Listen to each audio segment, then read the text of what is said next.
ஒரு ரூம்ல gold element இருக்கு இல்லையா, ஒரு டேபிள் மேல வச்சிருவாங்க ஒரு ரூம்ல.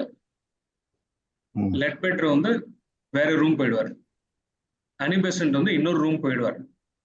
ஓகே, ரெண்டு பேரும் அந்த ரூம் லாக் பண்ணிக்குவாங்க. இந்த கோல்டு என்ற எலிமெண்ட் எங்க இருக்கு? வேற ரூம்ல இருக்கு. இவங்க ரெண்டு பேரு மெடிடேஷன்ல தே ஆர் மாஸ்டர்ஸ். ஓகே, அனிமான்றது ஒரு பவர், அஷ்ட சித்திஸ்ல அது ஒரு பவர். அனிமா என்ன ஆயிடுவாங்கன்னா, எவ்வளவு குட்டி ஆயிடுவாங்கன்னா, அவங்க கண்ணுக்கு நம்ம உடம்புல இருக்கிற 100 ட்ரில்லியன் செல்ஸ்ல ஒரு செல் வந்து ஒரு பெரிய யானை சைஸ்ல தெரியும். அவ்வளவு குட்டி ஆயிடுவாங்க. ஆயிட்டு அந்த கோல்டு எலிமெண்ட்டுக்குள்ள போயிட்டு அந்த கோல்டோட அட்டாமிக் ஸ்ட்ரக்சர் எப்படி இருக்கும்னு பார்த்துட்டு அவங்க எழுதிருக்காங்க. அவரு இந்த புக்கு எழுதும் போது எலக்ட்ரான் மைக்ரோஸ்கோப் கண்டுபிடிக்கல.